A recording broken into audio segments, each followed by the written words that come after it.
À la Cité scientifique de Huaizhou, cœur de la recherche chinoise, la coopération sino-française s'ouvre à une nouvelle ère via des infrastructures d'élite. L'accélérateur synchrotron EPS, l'installation de simulation numérique ESLab et le centre d'imagerie biomédicale NBIC. Je crois qu'on est vraiment dans une logique d'ouverture aujourd'hui des infrastructures de recherche. C'est toute la dimension qui s'appelle Open Science.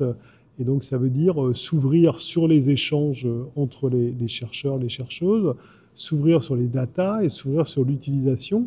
C'est pour ça que je sais que la plupart des infrastructures qu'on a vues aujourd'hui prévoient déjà des partenariats avec l'étranger. Elles prévoient d'accueillir ici des chercheurs, des étudiants d'autres pays.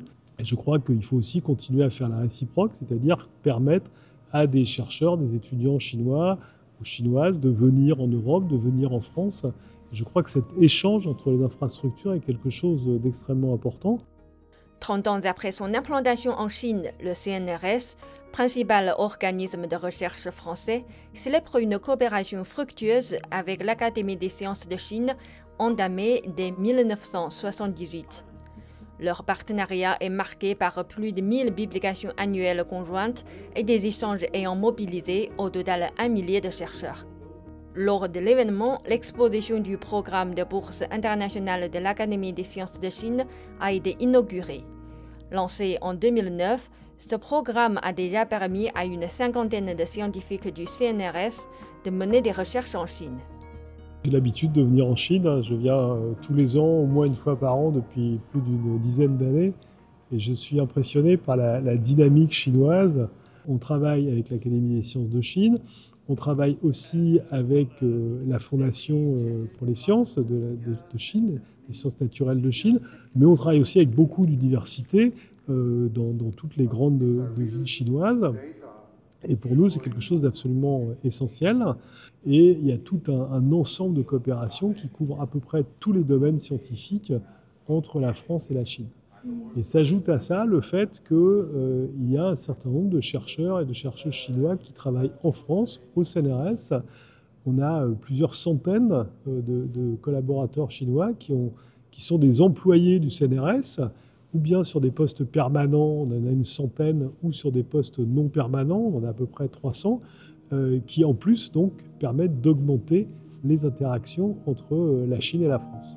À noter, l'événement accueille aussi une exposition mettant en lumière les travaux pionniers de femmes scientifiques chinoises et françaises. La science a besoin de toutes les forces vives et on ne peut pas utiliser qu'une partie des forces. Et je crois que c'est vraiment essentiel que tous ensemble, on arrive à comprendre comment on fait pour attirer plus de jeunes femmes. J'étais ravi de voir cette exposition aujourd'hui, qui est une exposition qui est née au CNRS, qu'on a étendue à la Chine, que la Chine a accepté d'être un partenaire de cette exposition. Mais surtout, il y a des jolis sujets de recherche derrière. Et j'espère que cette exposition sera vue par plein de jeunes filles qui demain vont se dire « et pourquoi pas moi, je peux devenir une scientifique ». Avec l'achèvement du 14e plan quinquennal et le lancement du 15e en Chine, une nouvelle période propice à l'approfondissement de la coopération scientifique sino-française s'ouvre. Alors déjà, je pense que ces plans quinquennaux sont le signe de l'investissement de la Chine dans le domaine de la science, ce qui est déjà une excellente chose. Et moi, je crois que je suis venu la première fois en Chine en 2003, donc il y a 22 ans, et je suis frappé, moi, des progrès incroyables que vous avez faits. On vit une période où on a besoin de science. Je crois qu'on n'a jamais eu autant besoin de science qu'aujourd'hui. Et j'espère, et on va sans doute en parler, que ça va permettre de développer plus encore les relations entre la France et la Chine. La coopération entre l'Académie des sciences de Chine et le CNRS illustre précisément l'engagement de la Chine en faveur d'une coopération scientifique internationale ouverte. Grâce à divers projets d'échange scientifique, la Chine continuera d'attirer les talents du monde entier pour promouvoir ensemble le progrès scientifique mondial.